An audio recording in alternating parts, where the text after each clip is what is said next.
This book is telling you that you should die broke. And not only that, it is also telling you that if you have kids, you should leave them absolutely nothing when you die. Crazy ideas? Maybe. Let's discuss in this espresso review of Die with Zero by Bill Perkins. Why an espresso review? Well, because it takes 3 minutes, just the time to sip an espresso.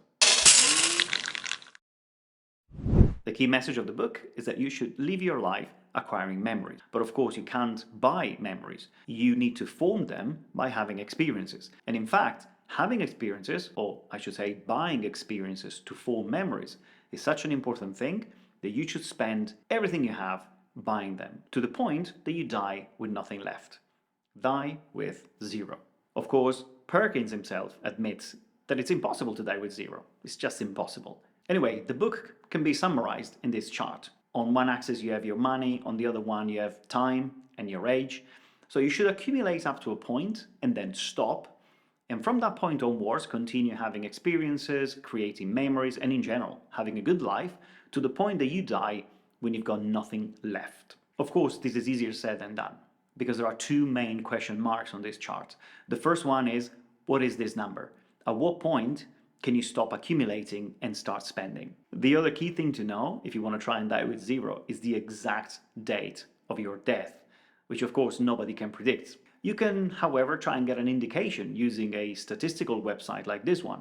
So, given all these unknowns, is there any way we can get at least an indication of what this number could look like? Well, Perkins suggests a formula in the book. And the formula is number of years that you are still going to live multiplied by your annual costs multiplied by 0.7. Based on this formula, most people will reach that sweet spot between 45 and 60. But if they retire at 67, for example, they will have worked many more years, accumulating resources that are not needed and renouncing to important experiences they could have had in the meantime. Perkins uses the concept of life buckets in the book to describe when is the right moment to have experiences. And it's all based on the fact that your levels of wealth, health, and free time will change over time.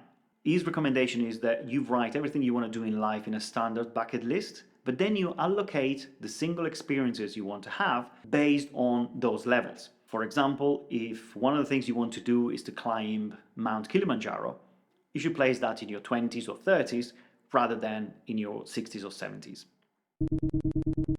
Perkins says something surprising in the book, which is that when you die, you should leave absolutely nothing to your kids.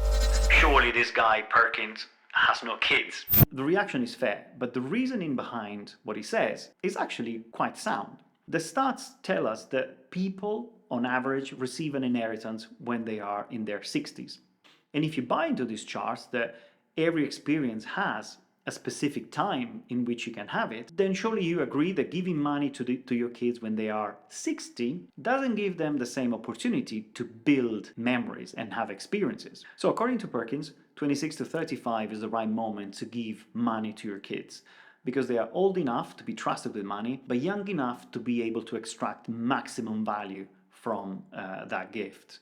The other super important thing and super precious thing that you can give to your kids is time with you. Every hour, every moment you spend with your kids will form incredible memories for you and for them. And this is something that it's an incredible opportunity, but contrary to money, you can't just give time with you whenever you want. If you want to play football with your son when he's 7, there is only one moment you can do that, and that is when he's 7. If you try and do it when he's 27, it's not going to be the same thing. I was already sold on the idea that working all my life just to accumulate wealth wasn't the lifestyle that I wanted. And that's why I went for early retirement, which so far has been a success. If you want to know more about the benefits of early retirement, have a look at this video. For now, thank you very much for watching and see you soon.